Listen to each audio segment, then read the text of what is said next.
Je voudrais vous inviter à vous abonner à cette page et à recruter d'autres gens qui vont s'abonner. Pour quelle raison? Parce que c'est une chaîne qui est consacrée à la dézombification du peuple noir.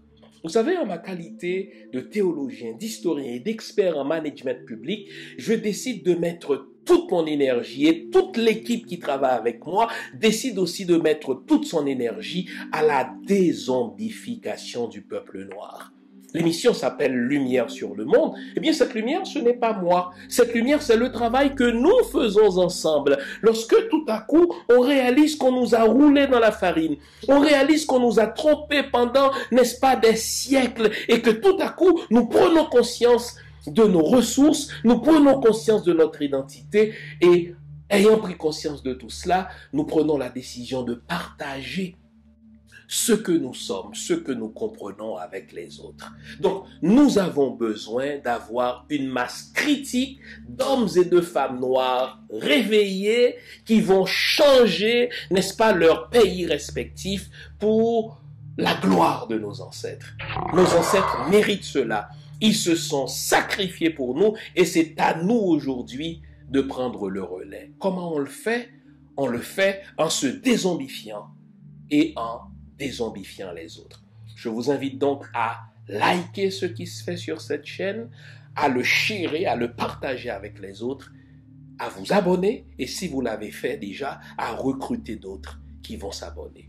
On est ensemble, on garde le moral car tant que va le moral, tout va.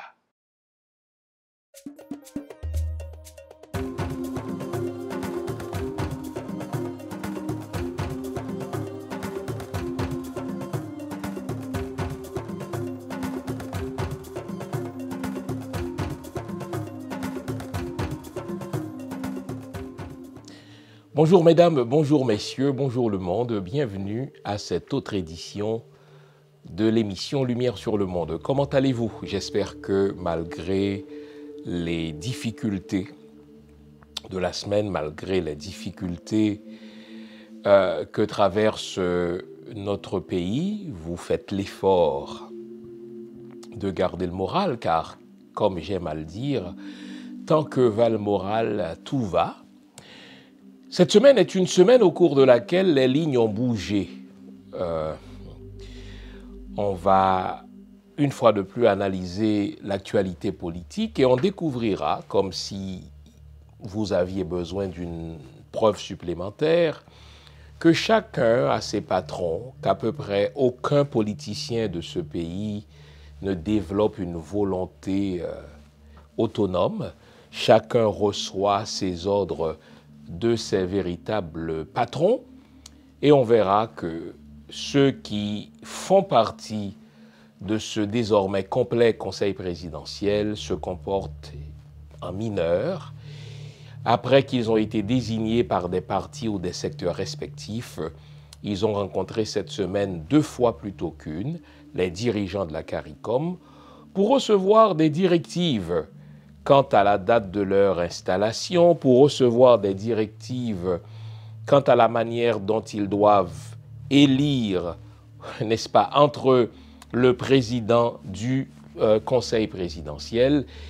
Ils sont allés recevoir des ordres quant à la manière dont ils doivent procéder à la formation du gouvernement qui va avoir à sa tête un premier ministre, comme de raison. Donc, cette semaine aura consacré ou aura illustré la mise sous tutelle de notre pays. Quand il ne s'agit pas d'un Moïse Jean-Charles qui avoue avoir reçu ses ordres de grand pays, est-ce qu'il est crédible? La question ne se pose même pas. Moïse Jean-Charles, pas plus qu'un autre politicien d'Haïti, n'est crédible. Mais comme j'aime à vous le rappeler, le langage, comme le disait l'autre, c'est la maison de lettres.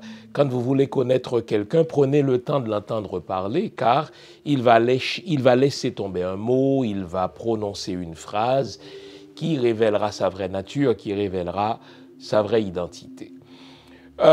C'était aussi la semaine dernière que Pamela White a officiellement repris du service pour le camp Martelly-Clinton.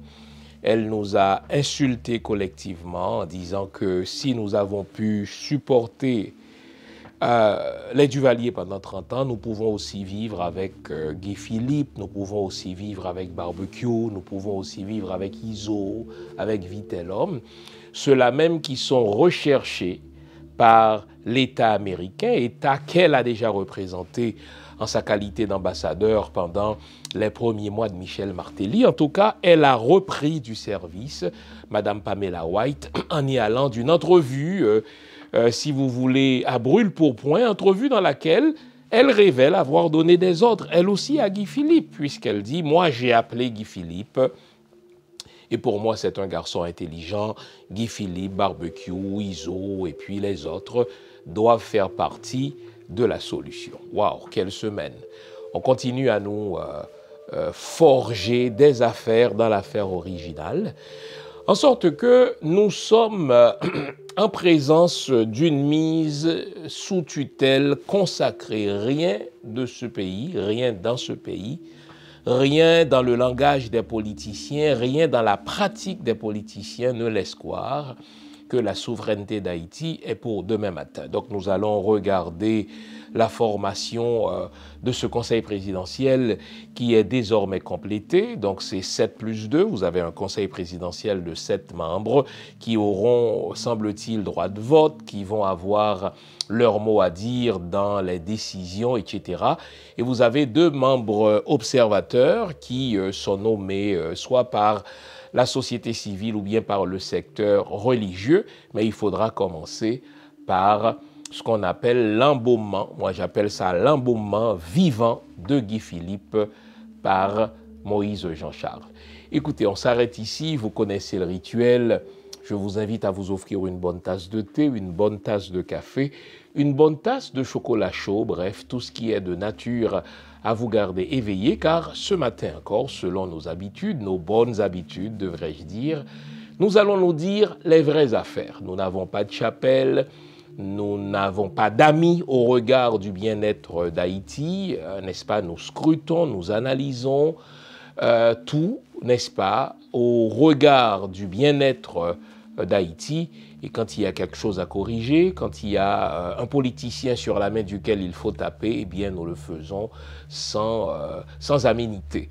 Eh bien, offrez-vous donc cette tasse de café, cette tasse de chocolat chaud, bref, tout ce qui est de nature à vous garder éveillé, car ce matin encore, et comment, nous allons nous dire les vraies affaires. À tout à l'heure. Vous nous l'avez demandé, nous avons le plaisir de vous apprendre que désormais, nos émissions, toutes nos émissions, sont disponibles avec des sous-titrages en 3 langues, en français, en anglais et en créole. Nous sommes conscients que l'émission Lumière sur le monde est devenue une véritable plateforme familiale autour de laquelle des parents et des enfants se réunissent pour s'informer de ce qui se fait en Haïti, en Afrique ou ailleurs dans le monde. Pour vous faciliter la vie, nos émissions sont désormais disponibles avec des sous-titrages en 3 langues, français, créole et anglais. Nous progressons avec vous, nous marchons avec vous de manière à relever nos communautés et nos peuples. Nouveau, toutes nos émissions sont disponibles avec des sous-titrages en français, en anglais et en créole. Commençons par le conseil présidentiel de 7 membres plus 2. Si vous regardez la composition de ce conseil présidentiel, les 2 grands gagnants du dit conseil, c'est, on va l'appeler la famille Lavalas élargie. Vous n'avez qu'à regarder le profil de ceux qui sont désignés dans ce conseil. Vous avez Fritz Jean, un ancien gouverneur dans la mouvance, gouverneur de banque dans la mouvance du parti Lavalas, Préval Aristide II, même s'il est désigné par Montana, c'est un ancien affidé, un ancien allié, toujours allié du parti Lavalas. Vous avez Edgar Leblanc-Fils, un ancien sénateur de la même mouvance Lavalas. Vous avez clairement Leslie Voltaire, qui est désigné par le parti Lavalas. Donc, vous voyez, il y a donc comme quelque chose qui se dessine pour les prochaines joutes électorales. Bon, donc j'ai dit que la composition de ce conseil présidentiel reflète deux grands gagnants, mais le deuxième gagnant, c'est la mouvance PHTK ou néo-PHTK ou PHTK version dure ou soft version, c'est-à-dire des gens qui sont clairement nommés par le SDP, le fameux secteur, n'est-ce pas, démocratique et populaire d'André Michel, qui a fait alliance avec PHTK. Donc, désormais, le SDP se retrouve dans la grande famille PHTK. Vous avez Claude Joseph, Aidé, Red, etc., mais qui est aussi un allié de PHTK. On ne va pas oublier que Claude Joseph a été nommé Premier ministre sous Jovenel, même si Claude Joseph continue de clamer que lui, il est plus joveneliste que de PHTK. Ça, c'est pour la consommation, si vous voulez, populaire. Mais Claude Joseph n'est peut-être pas l'ami personnel de Michel Martelly. Encore là, ce n'est pas tout à fait vrai. Mais Claude Joseph fait partie de la grande famille PHTK, hard version, soft version. Donc, vous avez, n'est-ce pas, le SDP qui nomme, vous avez la grande famille PHTK qui nomme, vous avez Claude Joseph qui nomme, et en sorte qu'on se retrouve avec deux grands gagnants, hein, deux major players au sein de ce conseil présidentiel. Donc vous avez Lavalas élargi et vous avez PHTK élargi. Bon, on a assisté à un mini coup de théâtre cette semaine. On l'avait vu, Claude Joseph avait nommé dans un premier temps une ancienne ministre, mais sans grand mandat, sans grand bilan, sans panache de Jovenel Moïse, mais il l'a rappelé et désormais il nous sert cette femme qui s'est fait connaître jusque-là comme ambassadeur d'Haïti à l'UNESCO. Tout ce qu'on peut dire d'elle, c'est qu'elle livre bien ses discours. Bon, tout ce qu'on voit, mais elle tient bien ses discours, elle les livre. Ça ne suffit pas pour présumer de ce qu'elle fera ou de ce qu'elle ne fera pas. En tout cas, c'est la seule femme au sein de ce conseil présidentiel. J'ai déjà exprimé la semaine dernière mes nombreuses réserves quant aux conditions dans lesquelles ce conseil présidentiel a été formé, quant à, si vous voulez, à ses composantes. Ceux qui sont membres de ce conseil présidentiel ne m'impressionnent guère par leur bilan, par leur état de service. Que voulez-vous? Il faut faire avec, hein.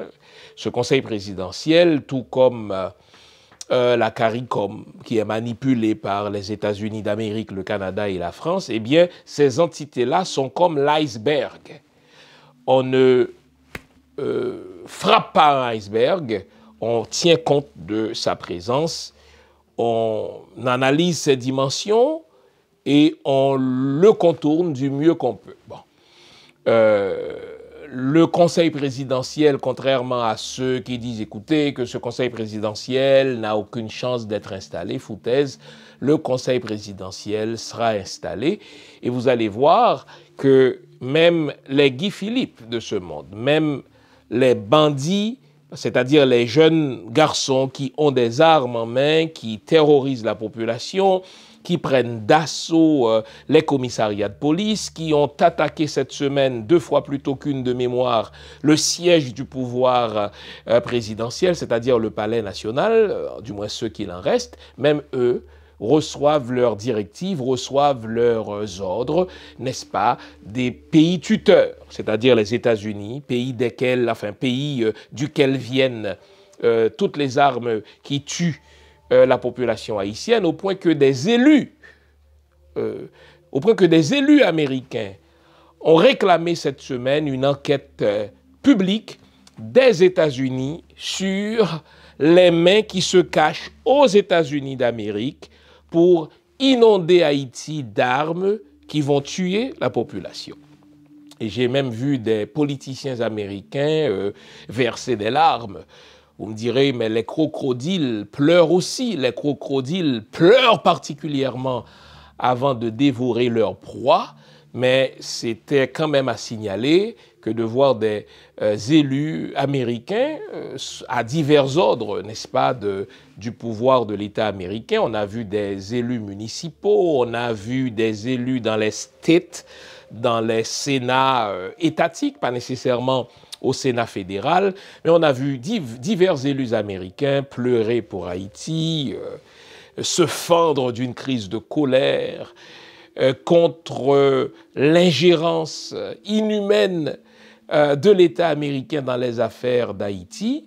Donc on a vu tout cela, mais n'empêche que les États-Unis d'Amérique, n'empêche que la CARICOM, n'empêche que le Canada, n'empêche que la France sont hélas cet iceberg sur le chemin de la souveraineté haïtienne. On ne peut pas, si vous voulez, se frotter ou se cogner directement contre un iceberg. La conséquence est là.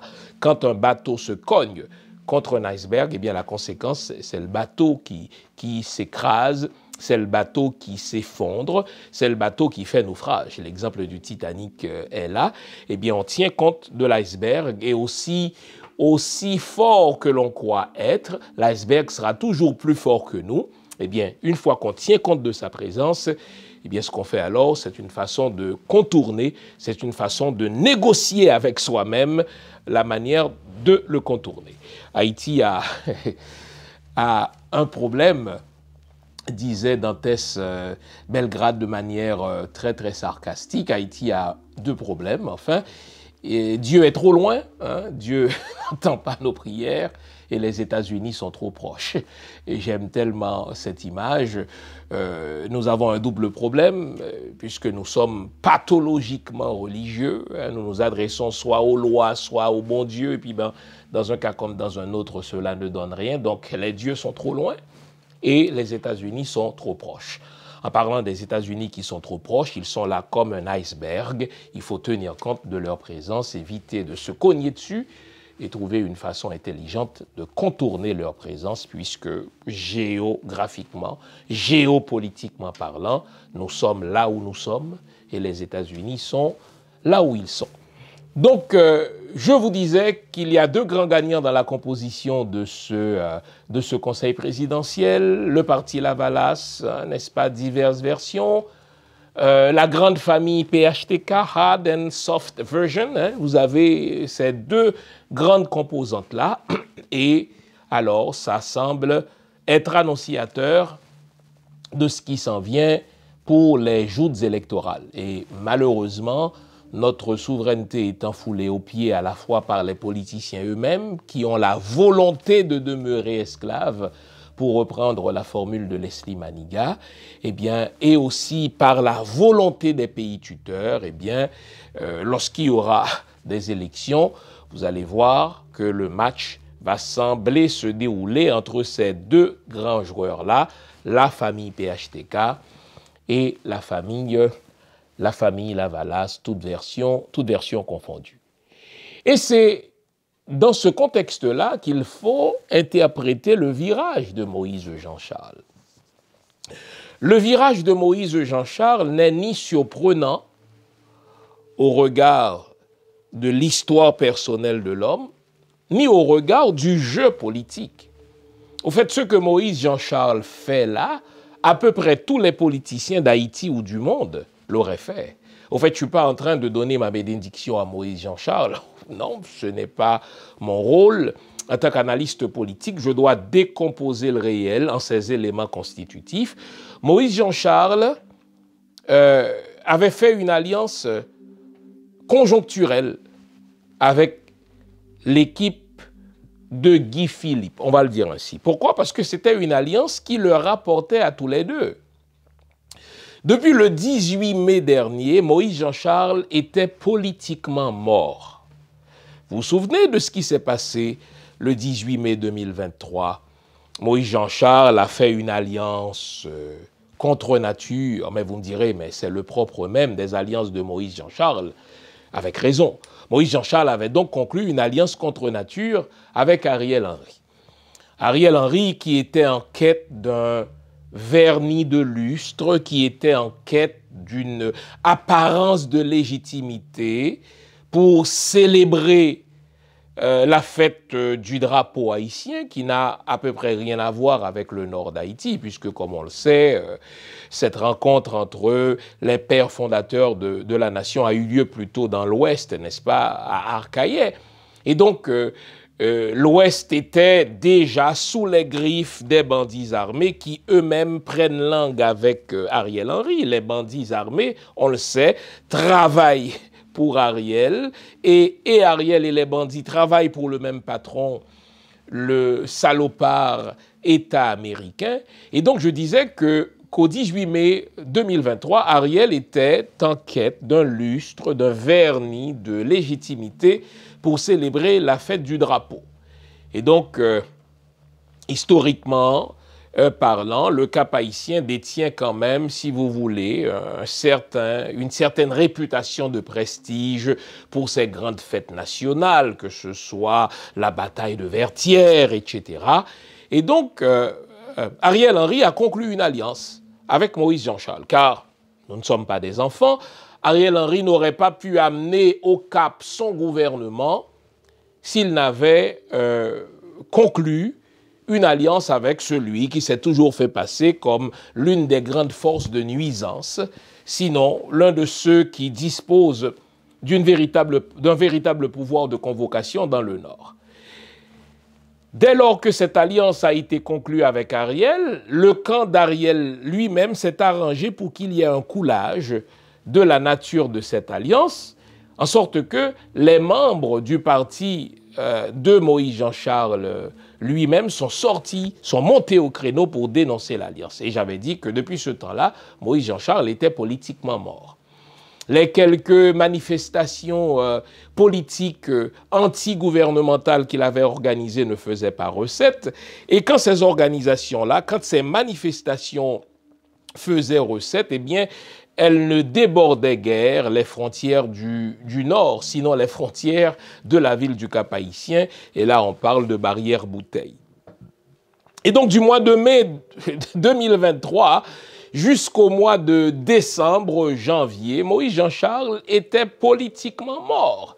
Il a perdu énormément de plumes, il a perdu énormément de sang, et il cherchait quelqu'un qui pouvait lui servir de bouée de sauvetage, c'est-à-dire quelqu'un qui pouvait l'aider à sortir de sa léthargie politique, question de refaire de lui-même, si vous voulez, le porte-étendard des manifestations anti-gouvernementales, des manifestations anti-Ariel.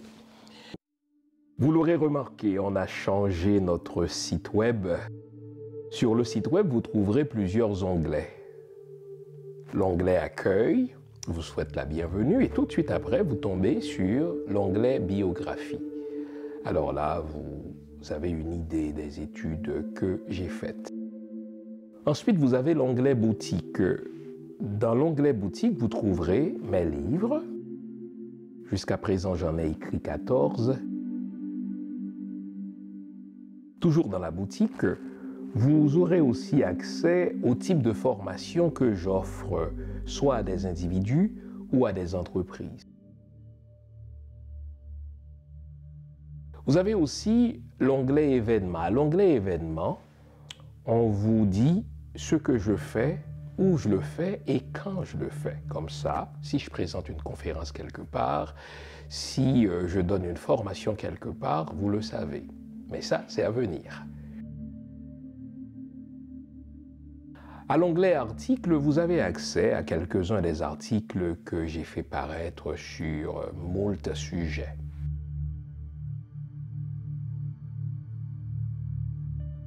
Vous trouverez aussi mes audios. Au fait, les audios, ce sont les anciennes émissions que j'ai présentées à la radio CPAM et que vous avez appréciées.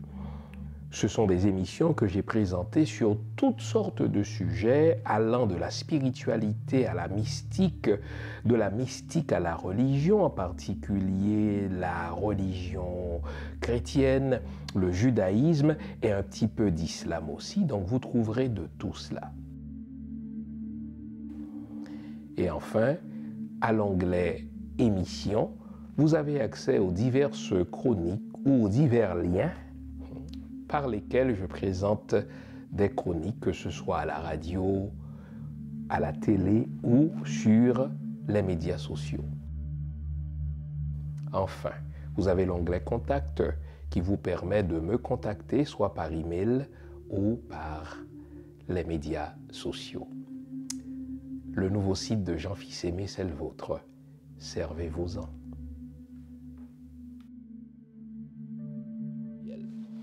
Et c'est là où vous allez avoir trois hommes qui, tous les trois, étaient en quête d'une certaine légitimité pour se refaire un nom en politique. Donc je viens de parler de Moïse Jean-Charles. Il faut, avant de parler de Guy Philippe, parler de Claude Joseph, car l'alliance de Moïse Jean-Charles et de Guy Philippe ne concerne pas seulement ces deux-là, cette alliance-là concernait aussi Claude Joseph, puisqu'on les a vus tous les trois dans les jours qui ont précédé le 7 février dernier, dans les jours qui ont suivi le 7 février dernier, on a vu, n'est-ce pas, un Claude Joseph aussi se joindre, plus officieusement, je dois dire, à Guy Philippe et à Moïse Jean-Charles. Mais qu'est-ce que ces manifestations ont rapporté à Claude Joseph? Mais elles lui ont rapporté, entre autres, d'avoir acquis le droit de nommer sa représentante au sein de la CARICOM. C'est Claude Joseph qu'on a vu dans la rue, aux côtés de Guy Philippe, aux côtés de Moïse Jean-Charles, tandis qu'à peu près aucun autre politicien n'était dans les rues pour réclamer le départ d'Ariel Henry. Claude Joseph était là. Mais lui aussi cherchait une occasion de renaître. Des soupçons pesaient et pèsent encore sur la participation de Claude Joseph dans l'assassinat de Jovenel Moïse. J'étais le premier à dire que Claude Joseph savait, Claude Joseph avait tiré avantage de l'assassinat de Jovenel Moïse. Le jugement du juge, enfin l'ordonnance du juge d'instruction publique le dit clairement. Claude Joseph est épinglé, il est accusé, n'est-ce pas, dans le complot qui a conduit à l'assassinat de Jovenel Moïse, et Claude Joseph avait besoin de se faire un nom, puisque l'ordonnance du juge avait réclamé son arrestation, il craignait pour son arrestation, il craignait pour sa vie, et voilà que des manifestations antigouvernementales lui ont permis de se refaire un nom. Désormais, il est perçu comme le tombeur d'Ariel Henry. Et cela est d'autant plus important à souligner que dans les semaines qui ont précédé le 7 février, on a vu un Claude Joseph donner une entrevue favorable à Ariel Henry. Entrevue dans laquelle Claude Joseph a dit que Ariel Henry était un homme transversal, c'est son mot, c'était un homme de dialogue, c'était un homme de, si vous voulez, un homme de consensus, et il était ouvert à ce qu'on ait une formule gouvernementale qui garderait Ariel comme Premier ministre, pourvu que chacun puisse manger sa part du gâteau. Et c'est ce qu'on a eu là, avec le Conseil présidentiel. Ce sont les mangeurs de gâteaux habituels qui se partagent une fois de plus le gâteau.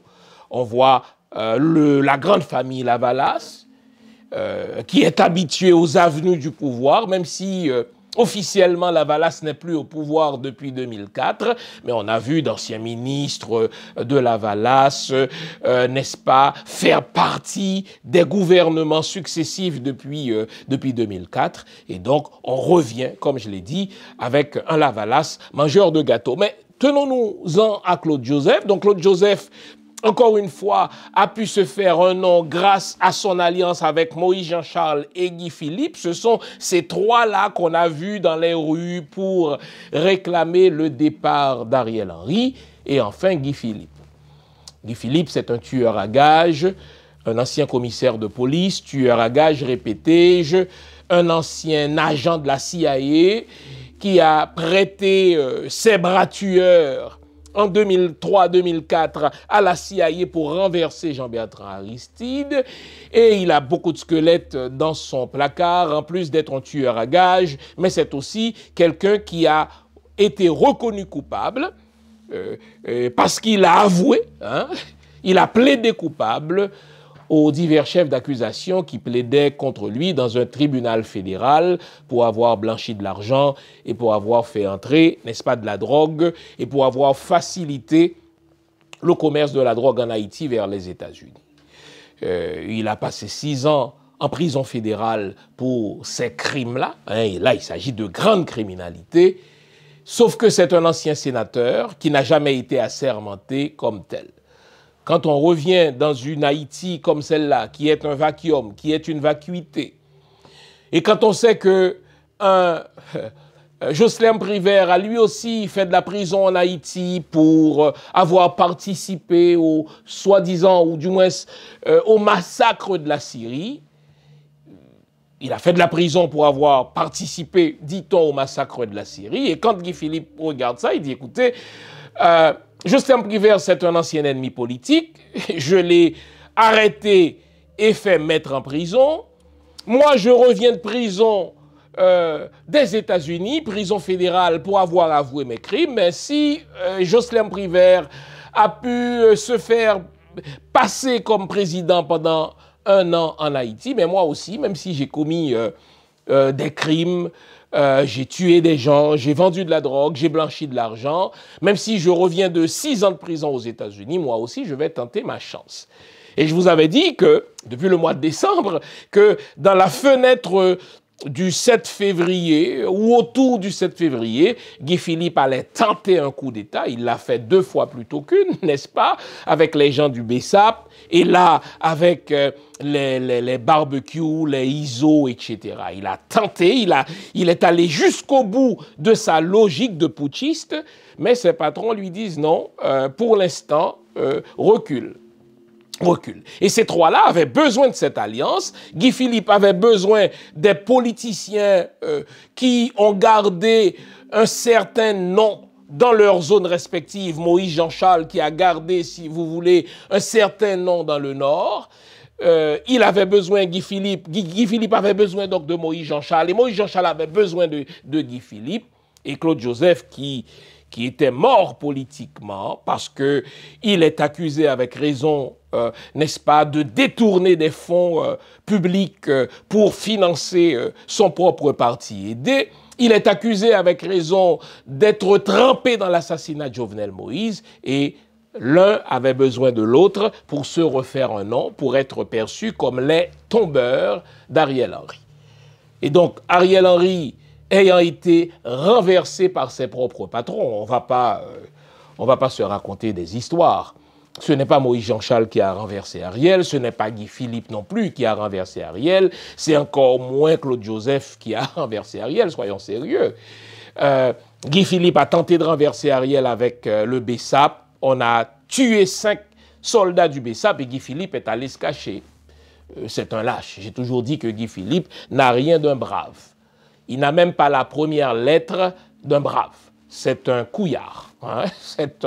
C'est un lâche qui se fait un nom, qui fait le fanfaron, mais c'est pas un brave homme. Bon, alors, il est allé se cacher, et Moïse Jean-Charles, qui avait besoin de se faire un nom au niveau de la nation pour être perçu une fois de plus comme le porte-étendard du renversement d'Ariel, eh bien, s'est rapproché de Guy Philippe. Donc, il avait besoin de Guy Philippe avait besoin de lui. Et Claude Joseph, qui lui aussi avait perdu tout ce qu'il n'avait pas, parce qu'il n'avait à peu près rien, sinon que l'argent qu'il avait détourné, eh bien, il devait se rapprocher et de Guy Philippe et de Moïse Jean-Charles. Et au niveau du timing, c'est pendant qu'ils étaient dans les rues, réclamant le départ d'Ariel Henry, que le grand patron d'Ariel Henry, les États-Unis d'Amérique, ont décidé d'arrêter Ariel Henry, de le prendre en otage. Ariel Henry est renversé parce qu'il est pris en otage à Porto Rico par les États-Unis d'Amérique. Ariel Henry ne voulait pas quitter. La preuve, c'est qu'il a tenté à 2 reprises de retourner en Haïti pour reprendre le pouvoir que ses parents lui ont laissé. Ariel Henry, tout comme les autres dirigeants haïtiens, perçoivent le pouvoir comme un patrimoine, comme un héritage patrimonial.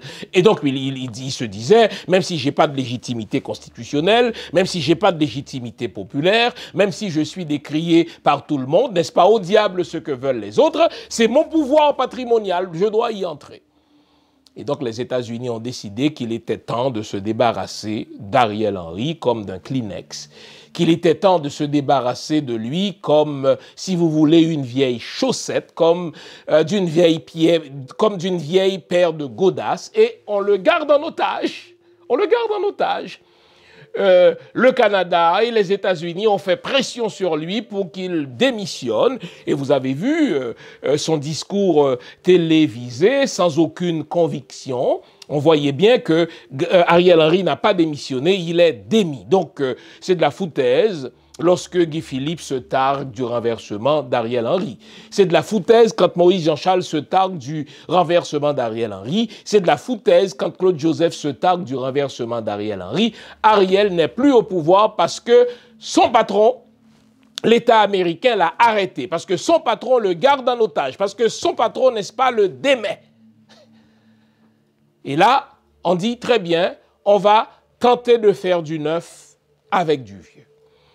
Et la participation de Moïse Jean-Charles et de Claude Joseph dans les manifestations antigouvernementales, donc leur participation leur aura valu un ticket pour participer au sein du conseil présidentiel de 7 membres. Et c'est comme cela que vous devez commencer votre analyse pour comprendre le virage de Moïse Jean-Charles dans son largage de Guy Philippe. Moi, c'est plus que larguer Guy Philippe, il a embaumé Guy Philippe. Bon. Il avait besoin de Guy Philippe pour se faire un nom. Guy Philippe avait besoin de lui pour se faire un nom. Claude Joseph avait besoin de Guy Philippe pour se faire un nom. Et Guy Philippe avait besoin de Claude Joseph pour se faire un nom. Maintenant que, par la volonté des Américains, Ariel Henry n'est plus au pouvoir, la question se pose pour Moïse Jean-Charles, qu'est-ce que je fais? Est-ce que je poursuis mon chemin avec Guy Philippe? Quels sont les avantages? Quels sont les désavantages? Claude Joseph se pose la question, est-ce que je poursuis ma route avec Guy Philippe? Quels sont les avantages? Quels sont les désavantages? Et celui qui n'avait pas son mot à dire, c'est Guy Philippe. Parce que des trois, celui qui est le moins fréquentable, celui qui est le plus infréquentable des trois, c'est Guy Philippe. Si vous relisez les conditions pour faire partie du conseil présidentiel de 7 membres, vous allez voir 2 fois plutôt qu'une le fait que la CARICOM dit il faut jamais n'avoir été condamné pour un crime. Il faut, et là, n'est-ce pas, je caricature, il faut jamais avoir fait de la prison. Mais ces conditions-là concernaient Guy Philippe. On était en train de dire à Guy Philippe, vous nous avez été utiles, vous continuerez de nous être utiles, n'est-ce pas, à l'avenir peut-être, mais vous n'êtes pas fréquentable pour vous asseoir à la table des mineurs, pour vous asseoir à la table des nègres de maison plus fréquentables, parce que eux portent un costume, eux n'ont pas fait de la prison, eux n'ont pas été officiellement reconnus coupables de blanchiment d'argent, d'avoir tué des gens ou bien d'avoir facilité le commerce de la drogue en Haïti. Vous n'êtes pas fréquentables. Maintenant, posez-vous la question. Quand la CARICOM dit de Guy Philippe, vous n'êtes pas fréquentable, posez-vous la question, comme si vous étiez dans la peau de Moïse Jean-Charles. Qu'est-ce que je fais avec Guy Philippe? Parce que moi, je suis candidat à la présidence. Mon objectif final, c'est d'être élu président d'Haïti. Est-ce que je vais continuer à me tenir avec Guy Philippe au risque de m'aliéner mes patrons? Posez-vous la question comme si vous étiez Claude Joseph. Claude Joseph, c'est un candidat à la présidence qui doit se poser la question, maintenant que mes patrons me disent que pour l'instant, Guy Philippe n'est pas fréquentable, est-ce que je continue à me coller à lui au risque de m'aliéner mes propres patrons? On s'arrête ici. Je reviens avec une analyse détaillée de la réponse que et Moïse Jean-Charles et Claude Joseph ont infligée à Guy Philippe. À tout à l'heure. Nouveau, bonne nouvelle, toutes les émissions Lumière sur le Monde se trouvent désormais en mode podcast. Cela veut dire que vous pouvez continuer à vaquer à vos occupations tandis que vous nous écoutez, où que vous soyez, dans votre voiture, à l'épicerie, au travail, en faisant vos courses ou à la maison. Toutes les émissions Lumière sur le Monde en français et en créole sont en mode podcast. Vous les trouverez sur Apple Podcast, Spotify, Podcast Index, Google Podcast, Amazon Music, Stitcher et les autres. Nous sommes partout en mode podcast. Il n'en tient qu'à vous. Nouveau, bonne nouvelle, Lumière sur le Monde est en podcast.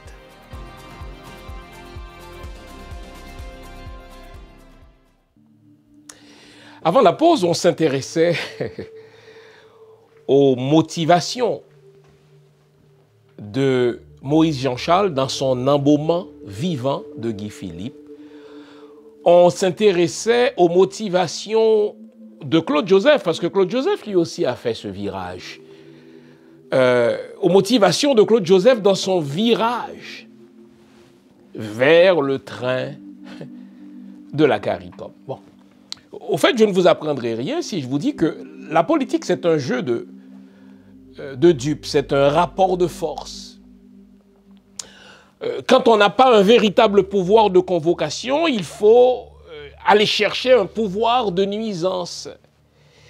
Et pendant les dernières semaines, et Guy Philippe et Moïse Jean-Charles ont prouvé qu'ils avaient un pouvoir de nuisance. Moïse Jean-Charles l'a toujours eu.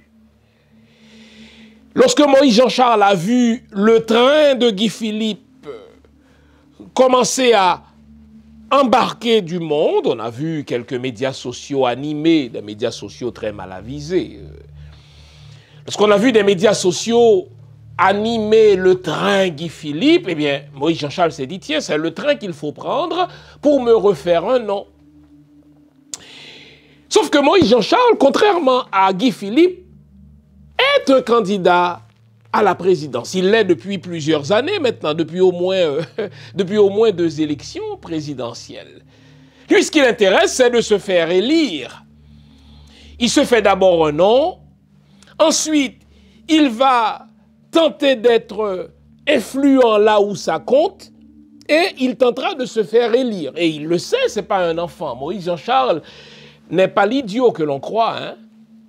Et à bien des égards, même si je ne suis pas toujours d'accord avec lui, c'est un stratège. Je ne dirais pas qu'il est un fin stratège, mais c'est un stratège. Ça veut dire que c'est quelqu'un qui sait comment placer ses pions, et c'est quelqu'un qui peut anticiper aussi où va se trouver la balle. Hein, c'est ça le stratège.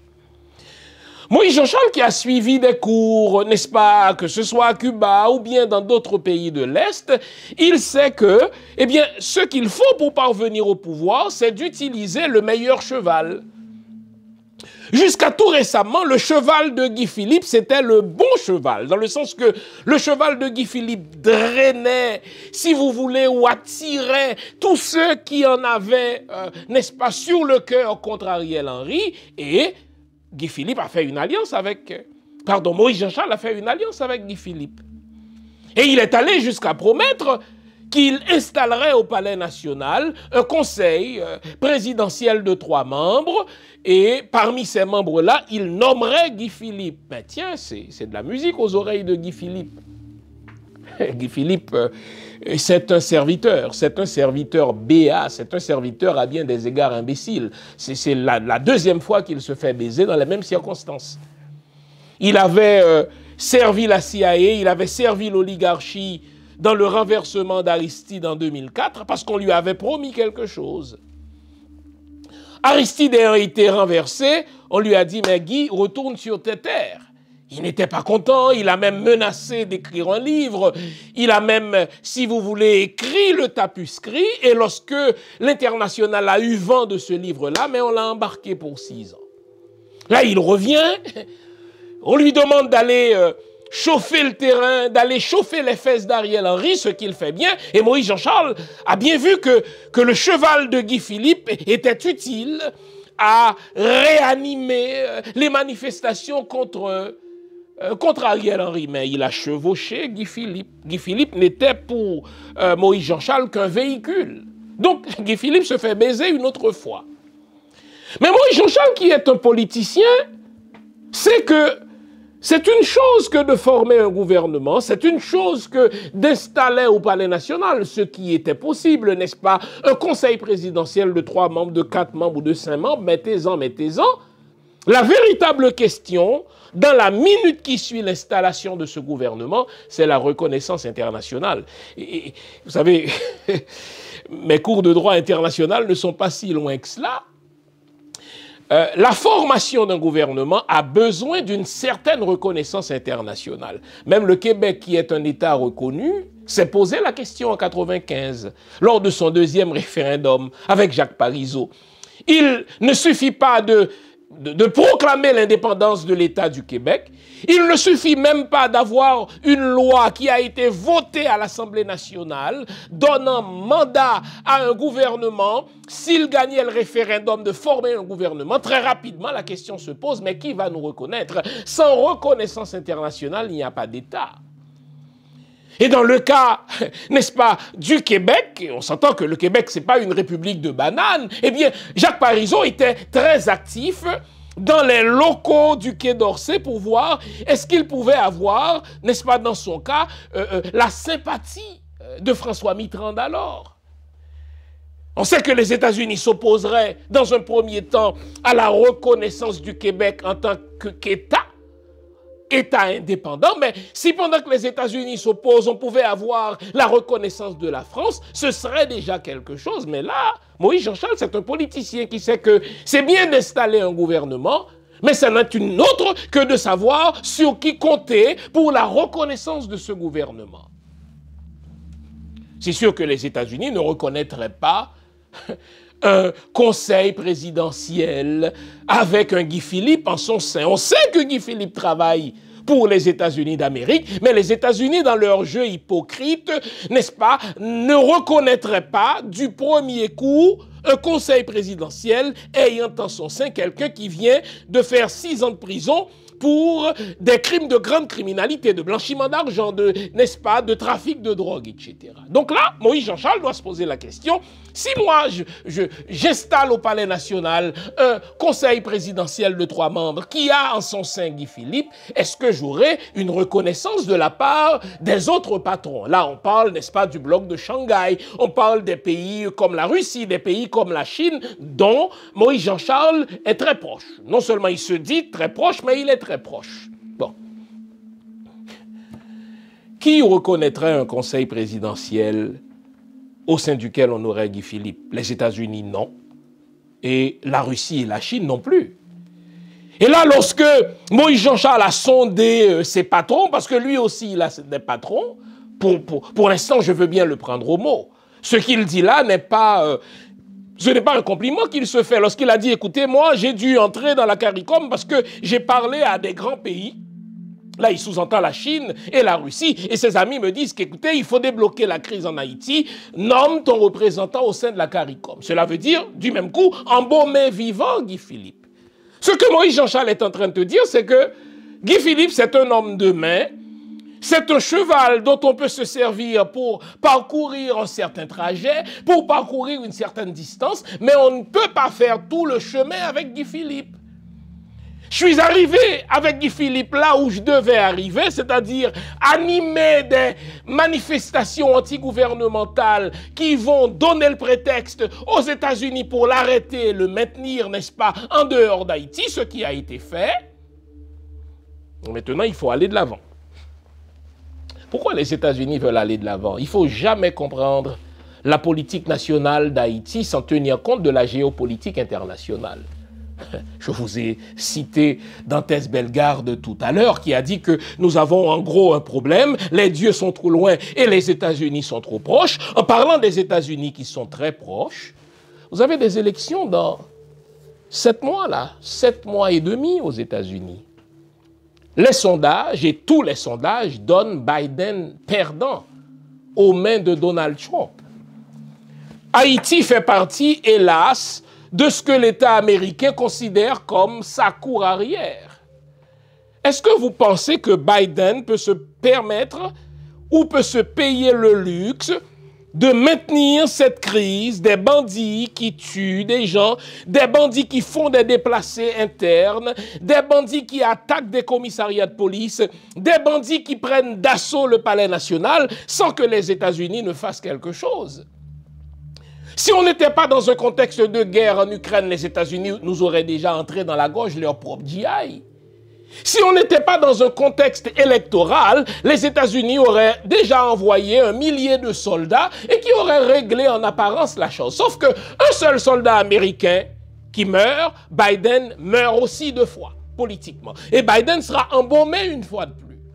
Donc il faut résoudre en apparence le problème haïtien pour éviter des coups politiques irréversibles pour Biden. Mais quel est le meilleur prix à payer pour éviter que l'affaire d'Haïti ne vienne entraver la réélection déjà très improbable de Biden? Mais il faut résoudre la crise en installant un conseil présidentiel en Haïti, en calmant le jeu des bandits. On va en arrêter quelques-uns, on va même en tuer quelques-uns. On a vu quelques-uns tomber déjà.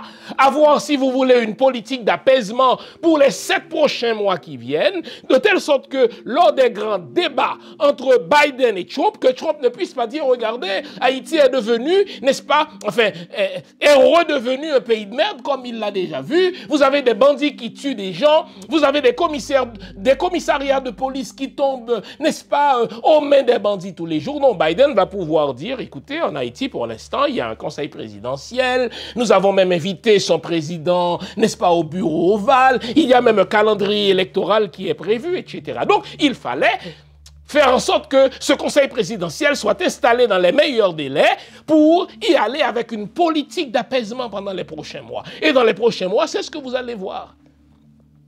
Des kidnappings jusqu'en novembre, vous entendrez très peu. N'est-ce pas, des coups de feu comme ça dans la rue, vous entendrez cela très peu. Les gens vont pouvoir revenir chez eux. Il va même y avoir une reprise de la vie en Haïti. Élection américaine commande. Et donc, mettez-vous toujours dans la peau de Moïse Jean-Charles, qui se dit, écoutez, si j'installe, moi, un conseil présidentiel avec Guy Philippe comme membre au Palais national, je n'aurai aucune reconnaissance internationale, sauf que ce sera ma patate chaude à moi. Une fois que je l'aurai installé, je ne pourrai plus reculer. Tandis qu'il est encore temps, on lui réservait une place au sein de ce conseil présidentiel, tandis qu'il est encore temps, mais il se dit, écoutez, moi je largue Guy Philippe parce que le mec, il est infréquentable, et je nomme quelqu'un au sein du conseil présidentiel. Cela procure à Guy Philippe, enfin à Moïse Jean-Charles, 2 grands avantages. Le premier grand avantage que cela procure à Moïse Jean-Charles, c'est de ne pas pratiquer la politique de la chaise vide. La politique de la chaise vide en politique ne rapporte jamais. Ce que ce que Moïse Jean-Charles fait là, n'est pas différent de ce que Leslie Manigat, que j'aime de tout mon cœur, vous le savez maintenant, n'est pas différent de ce que Leslie Manigat avait fait, si vous voulez, je crois en 90-91, là. Non, enfin 87-88 plutôt, lorsqu'il a été élu président.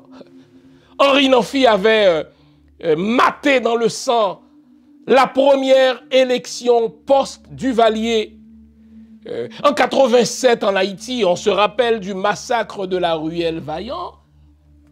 Et tous les candidats, y compris Leslie Maniga, avaient condamné cela. Et il semblait se dessiner entre eux, ces candidats, un consensus pour qu'ils ne participent jamais à des élections organisées par la même équipe Henri Namphy qui avait maté dans le sang la première élection n'est-ce pas, post-Duvalier en 87. Sauf que Leslie Maniga a sorti cette phrase, dès qu'il y a électeur, il y a élection. C'est vrai que l'équipe Namphy n'est pas crédible, c'est vrai que l'équipe Namphy n'est pas moralement acceptable, c'est vrai que l'équipe Namphy n'a aucune légitimité constitutionnelle, mais moi, comme politicien, je veux être président. Il y a là un cheval qui passe, les militaires décident d'organiser des élections, ils ont l'aval des Américains, ils vont l'organiser, cette élection-là. Eh bien moi, j'ai un choix à faire.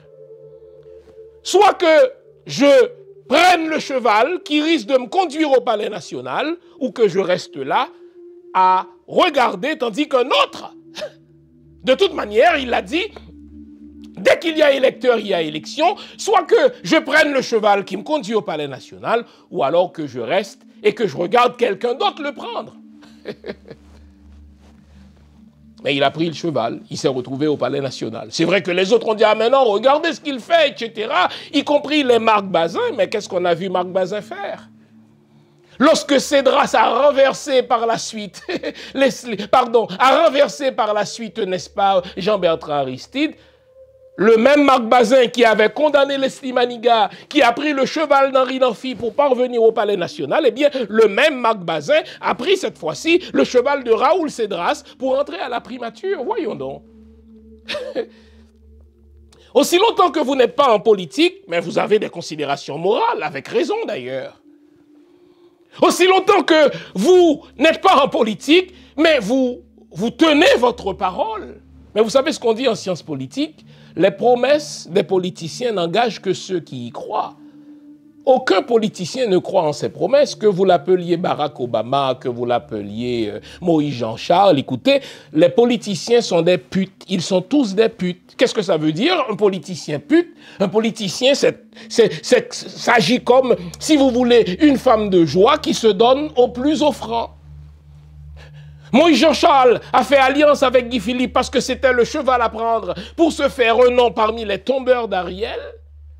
Maintenant qu'il l'a pris, il a prouvé à ses patrons qu'il disposait toujours d'un pouvoir de nuisance. Et regardez quelle porte on lui a laissée au sein du Conseil présidentiel. Il a pu nommer, lui, son représentant. Tout comme Lavalas a nommé plusieurs représentants. Tout comme Claude a nommé ses représentants, tout comme Michel Martelly a nommé ses représentants, tout comme André Michel a nommé ses représentants. Moïse Jean-Charles n'est pas un enfant. Vous me direz, c'est immoral. Je suis d'accord avec vous. Vous direz, écoutez, il n'a pas tenu parole, mais vous êtes naïf que de croire à la promesse d'un politicien. Aucun politicien ne garde ses promesses. Aucun. Aucun. En fait, la promesse qu'il vous fait, c'est... Churchill appelait ça... Il dit, écoutez, il faut faire campagne en des termes poétiques et diriger en des termes prosaïques. Pas vrai? Il faut faire rêver les gens quand on fait campagne. Il faut écrire une plateforme qui rassemble les idéaux des gens, leurs aspirations. Mais une fois qu'on parvient au pouvoir, mais il faut faire autre chose parce que l'électeur oublie. Et dans les 6 mois qui précèdent les élections, on va leur refaire des promesses et ils vont se faire acheter une fois de plus par des promesses fallacieuses. Eh bien, Moïse Jean-Charles, que je n'approuve ni ne condamne, fait comme tous les politiciens auraient fait.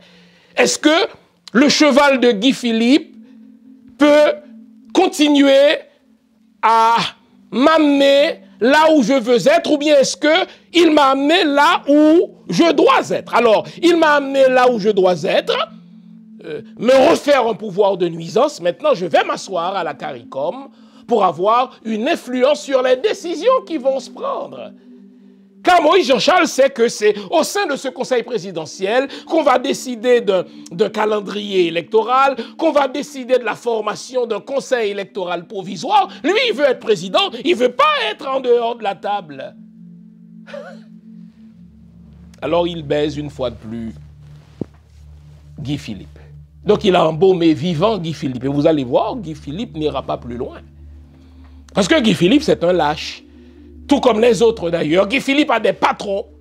D'ailleurs, on l'a vu, je vais revenir au cas de Pamela White tout à l'heure. Pamela a dit, moi j'ai parlé à Guy Philippe. Et Guy Philippe va ronger ses freins, il va ravaler ses salives, et il va rester, n'est-ce pas, sur ses terres, à faire de temps en temps un petit voice, à tenter de dire aux gens, écoutez, il le dit déjà, la bataille sera longue, la lutte sera difficile, mais la victoire sera au peuple. Voilà. Combattons jusqu'à la victoire finale. Mais entre-temps, Moïse Jean-Charles aura fait ce que tous les politiciens traditionnels, tous les politiciens véreux ont toujours fait, se comporter comme une pute. De Leslie Manigat jusqu'à Marc Bazin, de Marc Bazin jusqu'à Moïse Jean-Charles, eh bien, un homme politique veut le pouvoir. Il va utiliser le cheval, qui lui permet de parcourir un certain trajet, et parvenu à un certain trajet, il va dire, est-ce que ce même cheval peut m'amener jusqu'à la prise du pouvoir, mais d'un pouvoir avec une certaine reconnaissance internationale?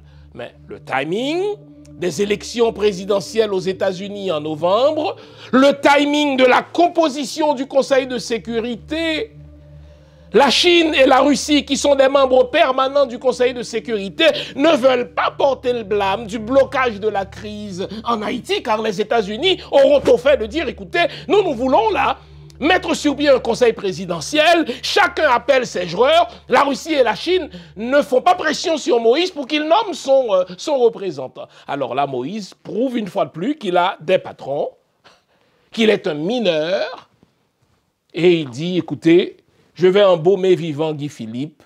Il lui fait littéralement un bras d'honneur. Il dit, Guy, tu comptes pas pour moi. Je nomme mon représentant au sein du conseil présidentiel de la CARICOM. Cela va me permettre de nommer des ministres. Cela va me permettre d'avoir mon mot à dire dans le conseil électoral provisoire. Ça va me permettre d'avoir mon mot à dire dans l'agenda électoral qui s'en vient. Et ça va me permettre d'espérer être élu président. Voilà pour l'embaumement de Guy Philippe. Et quant aux médias sociaux qui, parce qu'ils sont mal avisés, pensaient que Guy Philippe était présidentiable, mais franchement, n'en avons-nous pas assez de la cocoratisation de ce pays? Vous savez, cocoratiser, c'est un verbe créole qui signifie niveler par le bas. Bon, j'ai un ami qui dira, mais Jean, il ne faut pas dire cocorate, il faut plutôt dire vagin de rat. Maintenant, je vais reprendre la phrase. N'en avons-nous pas assez d'avoir vagin de ratiser ce pays? Mais voyons donc, ça va faire. Ça va faire d'avoir Guy Philippe, ancien dealer de drogue, tueur à gages, ancien prisonnier fédéral des États-Unis, pour avoir blanchi et facilité le commerce de la drogue en Haïti vers les États-Unis, vous l'auriez-vous placé au Palais national? Voyons, les amis. Après avoir eu Michel Martelly, vous seriez prêt à aller plus bas dans la cocoratisation, dans la vaginoderatisation de ce pays, en plaçant au Palais national un Guy Philippe. Voyons, les amis. Le conseil présidentiel, dont je n'approuve pas la composition, dont je n'approuve pas les composantes, sera installé, et c'est lui qui, sous la dictée des États-Unis, du Canada et de la France, va prendre les décisions qui vont influer sur l'avenir de ce pays. Moïse n'est pas l'idiot que l'on croit. Moïse n'est peut-être pas le meilleur orateur ou le meilleur tribun dans les langues indo-européennes que nous avons apprises. Mais Moïse Jean-Charles est un vieux rat de la politique haïtienne. Il sait que s'il ne nomme pas quelqu'un au sein de la CARICOM, quelqu'un d'autre va nommer à sa place son propre représentant et lui-même n'aura pas l'influence, ni le pouvoir de blocage et ni son mot à dire dans les pouvoirs et les décisions de ce conseil présidentiel. Il a fait ce qu'aucun politicien, ou bien ce que tout politicien aurait fait, c'est-à-dire quoi? C'est-à-dire se comporter comme une pute, se donner au plus offrant. Le plus offrant ici, c'est la CARICOM. Le plus offrant ici, ce sont les États-Unis. Le plus offrant ici, c'est le Conseil de sécurité qui veut régler le cas d'Haïti, du moins jusqu'aux élections de novembre. Moïse Jean-Charles a clairement compris qu'il fallait larguer Guy Philippe, qu'il fallait l'embaumer, parce que Guy Philippe n'est pas fréquentable. On s'arrête une dernière fois et on va, au retour de la pause, attaquer le dernier droit de l'émission. À tout à l'heure. Vous vous demandez où trouver mes livres? Simple, sur mon site, prioritairement, www.jeanfils-aimé.com. Vous avez accès à tout ce que j'ai écrit. Où que vous vous trouviez dans le monde, nous livrons partout où c'est possible. Vous pouvez aussi avoir accès à mes livres par Amazon.ca. C'est un excellent cadeau à se faire ou à faire aux autres. Servez-vous-en. Eh bien, le dernier mot sera consacré à Madame Pamela White. Elle parle bien français et elle devrait pouvoir nous écouter. Figurez-vous que la semaine dernière, Pamela White, l'ancienne maîtresse de Michel Martelly, même si elle était l'ambassadeur d'Haïti, enfin l'ambassadeur des États-Unis à Port-au-Prince, elle s'est toujours comportée, si vous voulez, comme une espèce de gouverneur d'Haïti. Bon, elle a pris sa retraite, elle a 76 ans ou autour de 76 ans. Mais même si elle a pris sa retraite de la diplomatie américaine, mais c'est une retraite très active, puisque dans les semaines qui ont précédé l'assassinat de Jovenel par les États-Unis d'Amérique, c'est à elle que la Commission des affaires étrangères du Sénat américain a fait appel pour qu'on sache quoi faire avec Jovenel. Et elle avait recommandé ni plus ni moins qu'on le mette KO, ce Jovenel. Bon. On sait, je l'ai dit, que cette dernière se promenait bras dessus, bras dessous avec Michel Martelly, portant le brassard rose de Michel Martelly. Vous n'avez qu'à taper le nom de Pamela White et Michel Martelly et vous conclurez que Madame White n'était pas seulement ambassadeur des États-Unis à Port-au-Prince, c'était, si vous voulez, l'ami de cœur de à la fois Michel Martelly et Laurent Lamotte. D'ailleurs, elle semble encore travailler pour Michel Martelly parce que c'est Pamela White ainsi que Kenneth Merton qui nous avaient entré dans la gorge Michel Martelly. Tout le monde savait que Michel Martelly avait un passeport américain en poche et qu'à ce titre, il était inéligible à la présidence haïtienne. Ça n'a pas empêché Pamela White de nous entrer dans la gorge et de maintenir à bout de bras Michel Martelly. Et on sait que ce qui se fait là en Haïti, les gangs qui terrorisent la population, le pouvoir en place, c'est encore l'œuvre de Michel Martelly. Même l'affaire Guy Philippe, c'est aussi, si vous voulez, une autre branche du pouvoir nébuleux de Michel Martelly. Et figurez-vous que la semaine dernière, Pamela White s'est fendue d'une entrevue à brûle-pourpoint dans laquelle elle a dit, je cite, « Si nous avons pu vivre avec Duvalier pendant 30 ans, nous pouvons aussi vivre avec Guy Philippe, vivre avec Barbecue, vivre avec Iso, vivre avec, n'est-ce pas, les bandits, qui eux aussi doivent faire partie de la solution. » Non seulement avons-nous là des propos imbéciles de la part de quelqu'un qui s'est fait passer comme une diplomate, cela traduit l'ingérence permanente des États-Unis dans l'affaire d'Haïti, mais dans le cas de Madame White, cela traduit son racisme, sa condescendance, son mépris pour le peuple haïtien qui ne mérite que la racaille.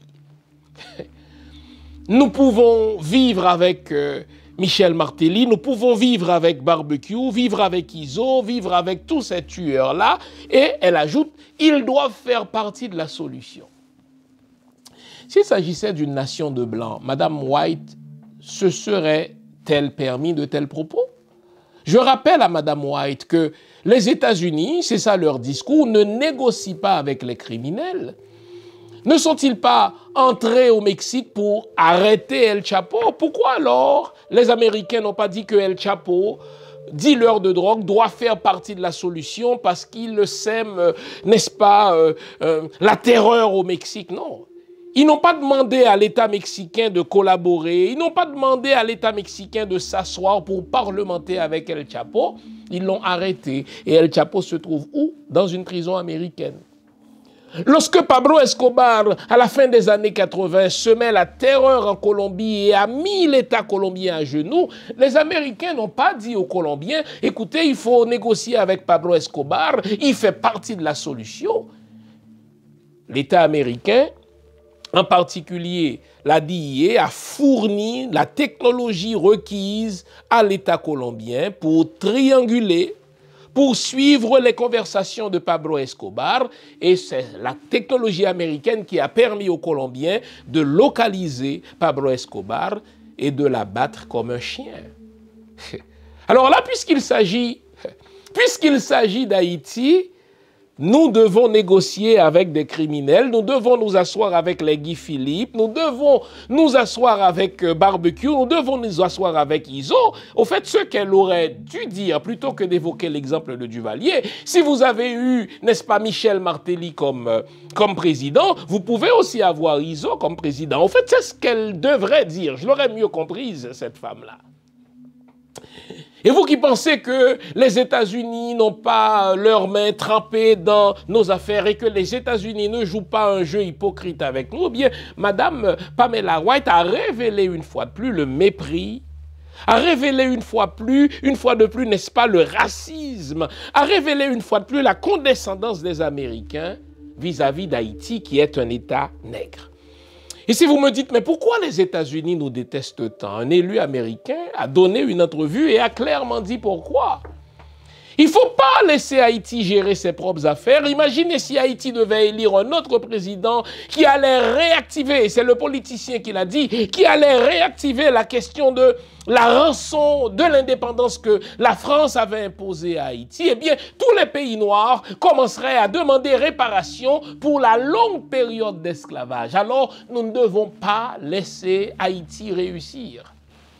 Quelle lucidité, même s'il est raciste, n'est-ce pas, ce politicien américain. On ne peut pas laisser Haïti réussir, parce que si Haïti devait réussir,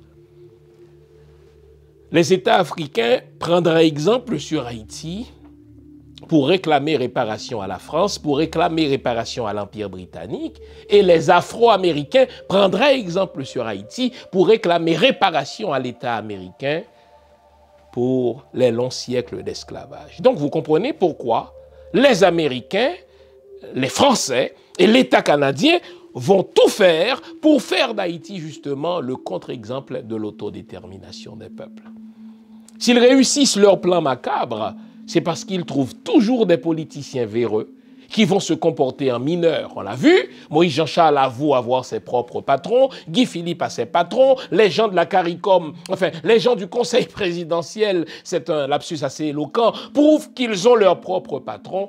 Aucun politicien haïtien ne rêve de la souveraineté d'Haïti. Tous les politiciens haïtiens sont frappés de ce que Leslie Maniga appelle le syndrome de l'esclavage volontaire. Ils veulent être esclaves.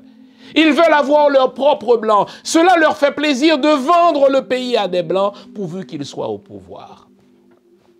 Madame Pamela White a une fois de plus prouvé qu'elle n'est pas une diplomate. Elle s'est comportée comme la maîtresse de Michel Martelly et de Laurent Lamotte qu'elle a toujours été et qu'elle est encore.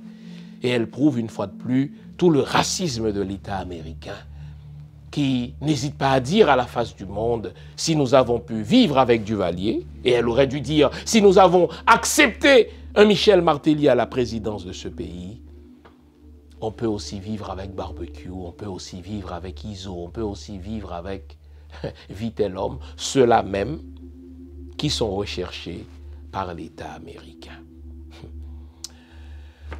J'espère que l'émission d'aujourd'hui vous a été utile. J'espère que l'émission d'aujourd'hui vous a permis de comprendre le jeu de coquin, le jeu de dupe, les coups bas, la nuit des longs couteaux à laquelle se livrent en permanence nos politiciens. Pauvre Haïti.